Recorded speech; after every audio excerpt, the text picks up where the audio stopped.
Hey guys, welcome back to The Readers. I hope you are having an amazing day. Let's get right into the stories. The first one is an entitled people's story. This whole mess started when I finally saved enough to buy my first home after years of renting crappy apartments and eating ramen noodles. The house itself was nothing fancy, just a modest 3-bedroom ranch style, but it had this amazing backyard that sold me instantly. The backyard was huge, maybe half an acre, with this gorgeous mature oak tree right in the center that had to be at least 50 years old. The previous owners had let everything go wild, so it was overgrown with weeds and tall grass, but I could see the potential. I spent hours during the walkthrough imagining weekend barbecues, maybe a vegetable garden, definitely a proper lawn where kids could play. When the survey came back during closing, I noticed something interesting. There was this old, falling apart wire fence along one side of the property, mostly collapsed and buried under vines. But according to the official survey, my property line actually extended about 15 feet beyond where that old fence was. The concrete survey markers were still there at the corners, just barely visible under years of accumulated dirt and vegetation.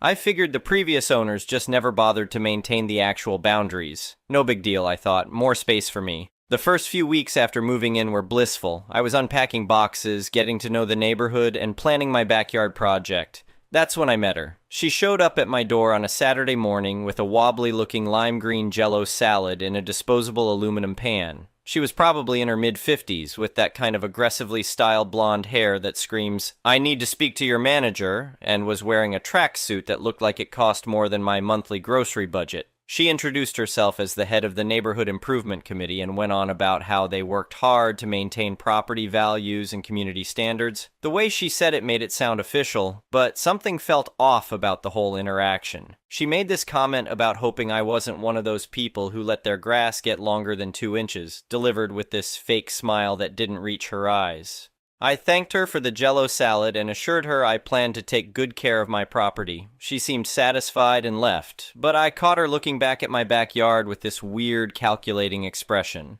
3 weeks later, I decided it was time to start the backyard transformation. I hired a local landscaping company to clear out all the overgrown vegetation and till the soil so I could plant new grass. I showed them the survey and pointed out exactly where my property lines were, making sure they understood to work right up to the boundaries. The crew arrived early Monday morning with their equipment. They'd been working for maybe an hour when I heard shouting from outside. I looked out my kitchen window and saw this woman marching across the yard toward the workers, waving her arms around like she was directing traffic. It was the Jell-O lady, and she was clearly upset about something. I went outside to see what was going on. She was standing there telling my landscaping crew they needed to stop working immediately. When she saw me coming, she turned and started lecturing me about how I was destroying community property. She claimed that the 15-foot strip of land where my guys were working wasn't actually mine. According to her, it was some kind of historic neighborhood greenway that she and her committee managed for the community.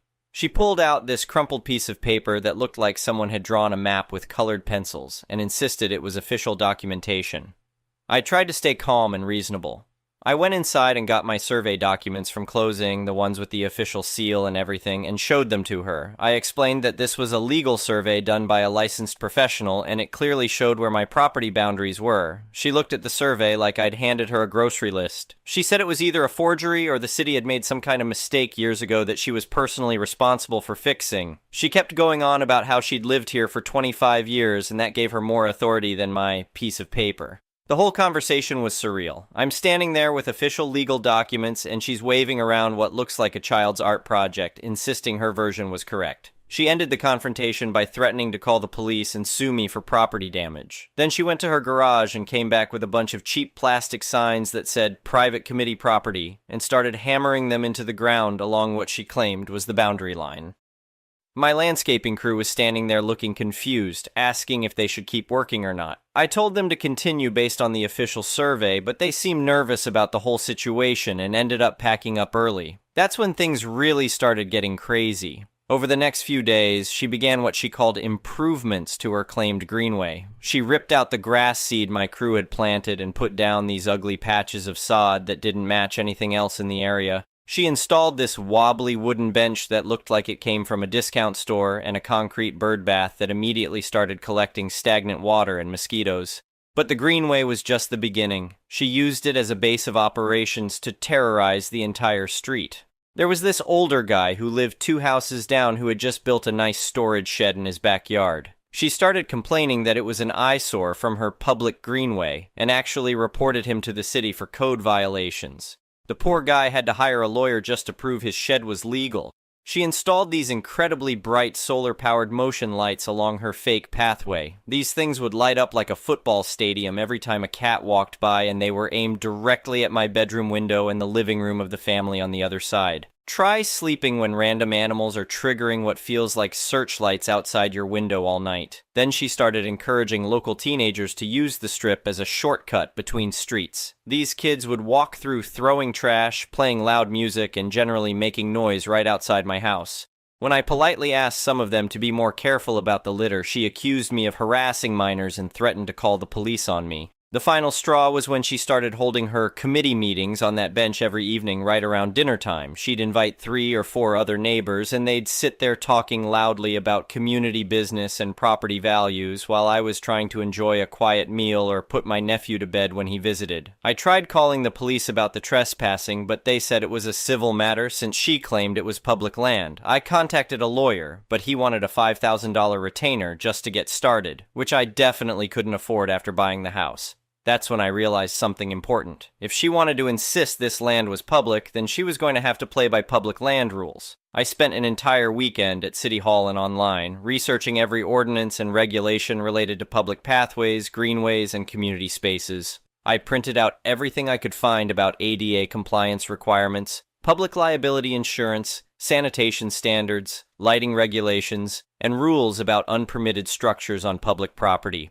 The research was eye-opening. Public land comes with a lot of requirements that most people never think about. Next, I hired a professional surveying company to come out and do a highly visible survey of my property. These guys showed up with all their equipment and placed tall wooden stakes with bright pink ribbons every 10 feet along my actual property line. You could see those markers from space. There was absolutely no ambiguity about where my land ended and where it didn't. She came storming out of her house when she saw the surveyors working, demanding to know what they were doing. They politely explained they were marking property boundaries and showed her their paperwork. She stood there fuming as they placed marker after marker, each one making it clearer that her greenway was entirely on my property. Then I sat down and wrote her a letter. I made sure to send it certified mail so there would be proof she received it. The tone was professionally cooperative, thanking her for taking such an active interest in maintaining public spaces in our neighborhood. I explained that since she insisted the land was a public greenway, I felt obligated as a responsible citizen to make sure it met all applicable city codes and safety requirements. I attached a detailed list of everything that needed to be corrected within 14 days. The entire pathway needed to be properly paved and wheelchair accessible according to ADA standards. This would require concrete work, proper grading, and handrails, probably costing tens of thousands of dollars. Her bench and bird bath were not commercial-grade equipment approved for public use and posed safety and liability risks. They had to be removed immediately. The solar lights violated the city's light pollution ordinance and had to be taken down. As someone managing public use land, she needed to provide proof of a $2 million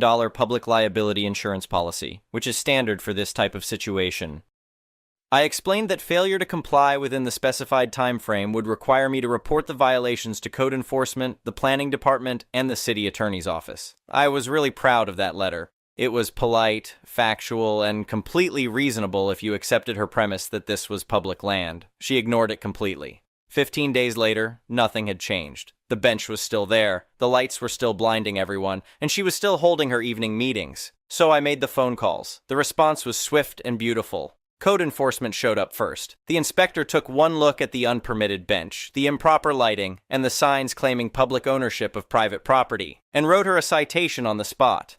The fine was substantial enough that she definitely noticed. The planning department sent her an official cease and desist letter explaining that no public greenway existed at that location and that her claims were fraudulent. They warned her about potential legal action if she continued misrepresenting public property. But the real fireworks came when she called an emergency neighborhood committee meeting to rally support against what she called harassment from me. I decided to attend this meeting. She set it up in the community center and maybe a dozen neighbors showed up. She spent 20 minutes ranting about how I was trying to destroy neighborhood property values and community spirit. She painted herself as a victim of legal bullying and encouraged everyone to stand together against outside interference. When she finally finished her speech, I stood up and asked if I could respond. I had prepared copies of everything for anyone who wanted to see them. The original survey from my closing, the new survey with the visible markers, the certified letter I'd sent her, the official response from the city planning department, the paid citation from code enforcement. I calmly walked through the timeline of events explaining how she had claimed authority over land that legally belonged to me, installed unpermitted structures, and created nuisances that affected multiple neighbors. That's when other people started speaking up. The guy with the storage shed talked about how she'd reported him to the city for no reason and cost him hundreds in legal fees. The family whose living room was being lit up by her motion sensors explained how it was affecting their kids' sleep. Another neighbor mentioned how the teenagers she encouraged to use the pathway had been leaving trash and making noise. It was like a dam burst. Person after person stood up with stories about how she had been bullying them or creating problems in the name of community improvement. The meeting that was supposed to rally support for her turned into a complete revolt. By the end, they had voted her out as head of the committee and appointed someone else to take over. The aftermath was incredibly satisfying. She had to pay the fines from code enforcement. More importantly, she had to come onto my property, under my supervision, to remove all her illegal installations. I watched from my back door as she angrily dismantled her bench, hauled away her mosquito-breeding bird bath, and took down her ridiculous lights. I ended up taking her to small claims court for the cost of the new survey and the landscaping repairs from where she'd ripped up my grass seed. The judge ruled in my favor without much deliberation, and she had to pay me back every penny. I used some of that money toward building a beautiful 6-foot cedar privacy fence along that side of my property. The fence company was very careful to place it exactly on the property line marked by those pink survey ribbons. Last weekend, I hosted a barbecue for all the neighbors who had been supportive during this whole mess. We had a great time in my now private and peaceful backyard, grilling burgers under that beautiful oak tree I'd fallen in love with originally. I could see her through her kitchen window glaring at us from behind her blinds. The sight of her angry face just made the victory sweeter. Looking back on everything, I realized that her reign of terror over the neighborhood wasn't ended by yelling or fighting or expensive lawyers. It was ended by the very rules and regulations she tried to twist for her own benefit. She built her own cage with all her claims about public land and community authority, and I just handed her the key. The best part is that the whole street is finally quiet. No more emergency committee meetings about grass length or shed colors. No more teenagers cutting through people's yards because she told them it was okay. No more blindingly bright lights going off all night. Sometimes the most effective way to deal with a bully isn't to fight them on their terms. Sometimes you just have to make them live by the rules they claim to represent. My backyard looks amazing now, by the way. The new grass came in perfectly, and I've started planting that vegetable garden I always wanted. Every time I sit under my oak tree with a cold beer, watching my neighbors enjoy their peaceful yards, I remember that sometimes good things happen to good people who refuse to be pushed around. And every time I see her peeking through those blinds, I smile and wave. Edit. A lot of people have been asking about the committee and whether it was real. From what I understand, it was a completely informal group of neighbors who got together occasionally to discuss community issues. There was nothing official about it, no legal authority, and definitely no power to claim public ownership of private property. She basically made herself the leader of a social club and then tried to act like she was some kind of elected official. Edit 2. Someone asked what happened to all those teenagers who were using the pathway. Once the fence went up and she stopped encouraging them to cut through, they found other routes. Amazing how that works when someone isn't actively directing trespassers onto your property. Edit 3. Yes, I still have that Jell-O dish. I keep meaning to return it, but honestly, after everything that happened, I think I've earned a piece of kitchenware as a trophy. Update, 6 months later. Holy cow, I didn't expect my original post to blow up like it did. A lot of people asked for an update, so here's what's happened since I put up that fence and thought everything was over. Spoiler alert, it wasn't over. About 2 months after the barbecue, I started noticing weird things happening around my property. My garbage cans would be knocked over on pickup day, but only mine on the whole street. Someone kept leaving dog poop bags on my front porch, even though I don't have a dog. My morning newspaper would mysteriously disappear, but my neighbors on both sides were still getting theirs. At first, I thought it might be random vandalism or maybe some kids being jerks. But then I installed a security camera system after my garden hose got slashed one night, and I guess who showed up on the footage? Yep, her. At 2 a.m., tiptoeing around my yard like some kind of suburban ninja, moving my trash cans and generally being a nuisance. I took the footage to the police, and this time they took it seriously since I had clear evidence of trespassing and vandalism. They paid her a visit and gave her an official warning. She tried to claim she was just checking on community property maintenance standards. But that excuse didn't fly when she was literally caught on camera dumping coffee grounds on my driveway. The police officer who handled it told me later that she spent 20 minutes trying to convince him that my security cameras were somehow illegal because they could see part of the street. He had to explain to her multiple times that people are allowed to have security systems on their own property. After the police warning, things were quiet for about a month. I thought maybe she'd finally gotten the message and would leave me alone. Then the really crazy stuff started. I came home from work one day to find a for sale sign in my front yard. Not my actual realtor's sign, just some random sign she'd apparently gotten from somewhere. When I called the number on it, it went to a disconnected voicemail. A few days later, I got a call from the city asking about my application to demolish my house and build a commercial parking lot. I had to go down to City Hall with my ID and explain that I never submitted any such application. Turns out someone had forged paperwork using my name and address. The handwriting analysis they did later confirmed it was her, and she ended up getting charged with filing false documents. But the absolute craziest thing happened about a month ago. I was working in my backyard on a Saturday morning, planting some new shrubs along the fence line, when I heard this mechanical whirring sound. I looked up and saw a small drone hovering over my yard, clearly recording everything I was doing. At first I thought it might be some kid playing with a new toy, but this thing was flying in a very deliberate pattern, like someone was conducting surveillance. It would hover in one spot for a while, then move to another area and hover some more. I went inside and got my phone to record the drone, and that's when I saw her standing in her backyard with a remote control, piloting this thing around my property. I walked over to the fence and told her she needed to stop flying her drone over my yard immediately. She claimed she was documenting illegal modifications to community green space and had every right to gather evidence. I reminded her that a judge had already ruled there was no community green space on my property and that she was trespassing in my airspace. She said airspace laws didn't apply to concerned citizens monitoring environmental violations. This woman really thought she was some kind of environmental police officer.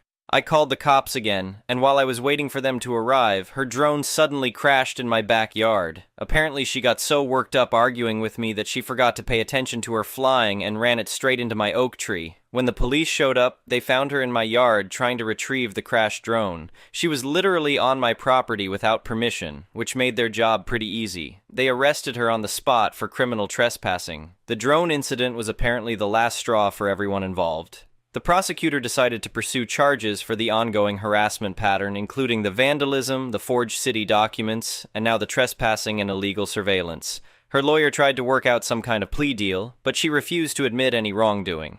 She insisted in court that she was protecting community interests and that I was somehow the real criminal for destroying neighborhood character. The judge was not impressed with her defense strategy. She ended up getting sentenced to 6 months probation, community service, and had to pay restitution for all the damage she'd caused.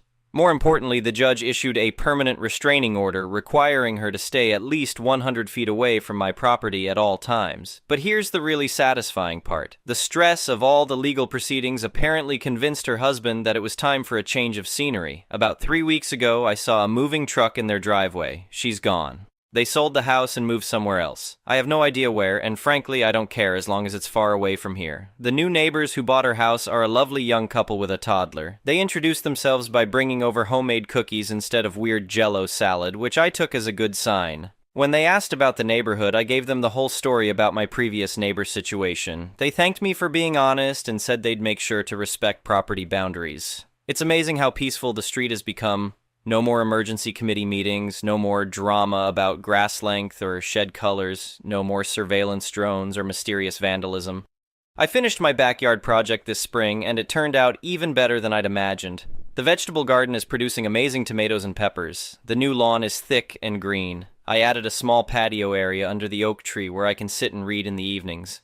Last weekend I hosted another neighborhood barbecue, and even more people came than last time. Everyone kept commenting on how nice and quiet things have been lately. Someone asked if I missed having the entertainment of dealing with neighborhood drama. I told them the only drama I want in my backyard is whether my tomatoes will be ready for the next barbecue. The best part is that the whole experience taught me a lot about standing up for myself and not backing down when someone tries to bully you with fake authority. A lot of people face situations with entitled neighbors or HOA bullies who think they can push others around with made-up rules and imaginary power. Sometimes the solution isn't to fight fire with fire, but to fight fire with the actual rulebook. When someone claims to have authority they don't really have, make them prove it through official channels. When they insist on playing by certain rules, hold them accountable to those same rules. And sometimes, if you're really lucky, karma comes with a moving truck. I still have that original Jell-O dish, by the way. I've been using it as a planter for herbs on my kitchen windowsill. Every time I see it, I remember that first day when I thought she was just a quirky neighbor bringing a welcome gift. Now it holds my basil plants, and they're thriving. Final edit.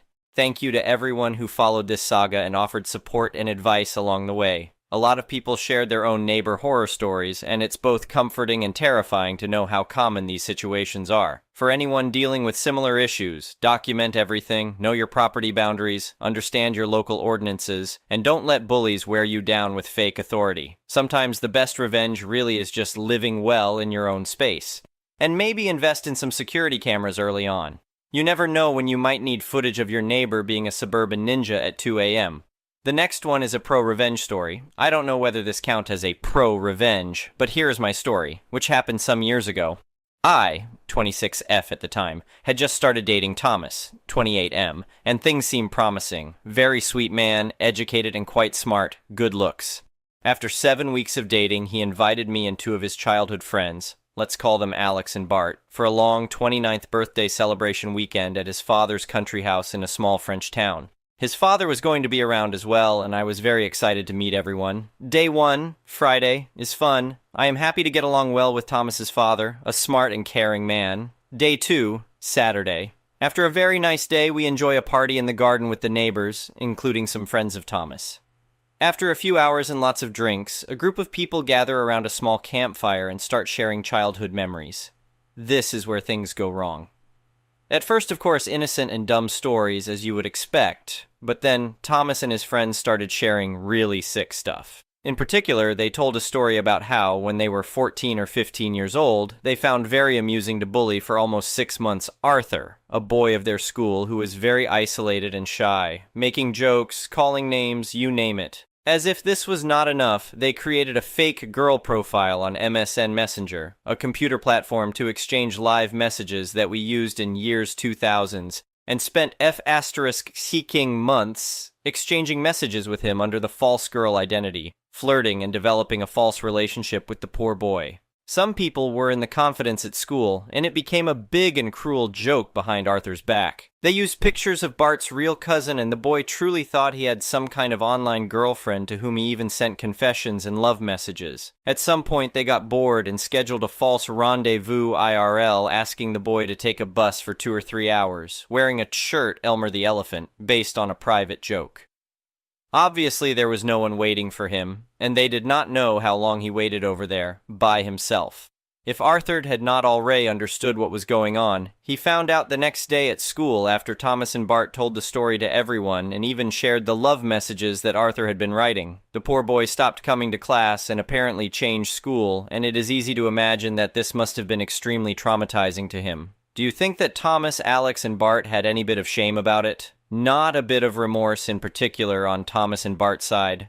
They kept making jokes about it and even seemed to regret that they were not good enough at being evil to convince the boy to send nudes or sexy pics. I don't even want to imagine what would have happened if he had done so. To say that I felt uncomfortable would be a gross understatement. I was absolutely horrified and started to despise Thomas more than anything. I was not the only one shocked. Thomas's father, who heard the end of the story, had the most disappointed look in the eyes. His stupid son was so drunk that he did not even notice it. I escaped the party immediately after that and got back to the house. I could not sleep at all this night, and I kept thinking about the evening and how Thomas was still finding this funny. I heard him coming to bed around 4 a.m., but I pretended I was asleep. Day 3, Sunday, was the actual birthday, and the initial plan was that I would take Thomas on a one fancy surprise date for lunch nearby, and then we would meet the group for a late afternoon party. But instead, I woke up very early on Sunday morning, took all my stuff in silence, and went alone to the train station where I took a direct train heading back to Paris. I decided to send a text to Thomas, wishing him happy birthday and telling him to meet me at a certain location 1 hour from the house for a surprise, and that I needed to go a little bit in advance to make sure that everything would be perfect. I had picked the location randomly, using Google Maps, to gain time. Thomas read the text around 10 a.m. when he woke up. He responded with excitement that he would follow religiously the instructions. When he arrived there at 12:30, I told him to wait further as there was little delay on something. Then I asked him to meet me at a restaurant which was 30 minutes drive from the initial location. When he arrived at 13:15, I texted him that I was on my way, would arrive in 20 minutes, and that he will understand when he sees me why I made him wait. I also asked him to order some food and the most expensive bottle on the menu. Around 13:30, he started calling me several times and sent a lot of worried texts, and after 45 minutes, I responded in French. So how does it feel to have people play with your feelings? Then I stopped responding. I let him call and text the entire afternoon, but never responded. At some point, an unknown number called me. It was his friend Alex asking what was going on and that Thomas' birthday was completely ruined because of what I did. I just responded, "This is an extremely small payback for what you did to Arthur. Tell Thomas to stop calling me." And hung up. I blocked them. I still felt bad the entire evening as I had started to grow attached to Thomas back then. The following days, a common friend called me to say that my reaction was completely absurd and unfair, that it was not my role to punish someone for actions they did as a teenager, that they were adult ways of saying things, and that I had been completely crazy. Only a few people supported what I did. Everyone else seemed to think that I was an idiot. Thomas tried to fix things and win me back for a few months afterwards. I never responded to any of his messages. I don't regret it. I simply hope that Arthur, who should be 35 or 36 years old now, is well. Edits. I really did not expect so many reactions and comments. As expected, I see that not everyone approves what I did, but I am surprised to receive so many kind messages. Thank you.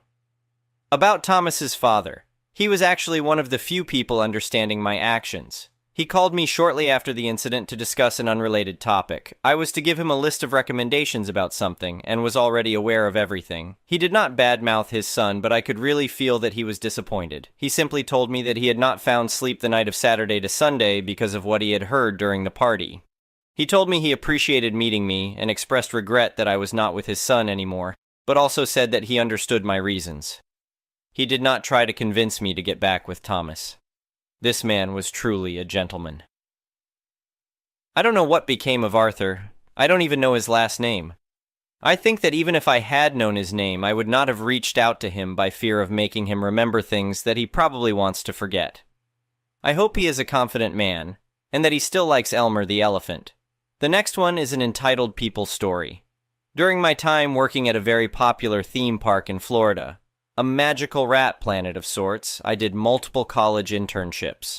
These internships were paid and came with housing. Rent was automatically deducted from our weekly checks. At the time, there were 4 apartment complexes, with one being dedicated to foreign college workers. Unfortunately, unless there were special circumstances such as height or medical restrictions, we all had to share rooms with one other individual. One particular internship, I lived in a 3-bedroom with my then best friend as my roommate and 4 other young women. One was an American of East Asian descent and culture, and the other was from East Asia and was studying in the States. The third, who I still speak to today, is also East Asian but was adopted by American parents. Then there was the oldest roommate, a woman I'll call Alina, fake name, who was in her 30s.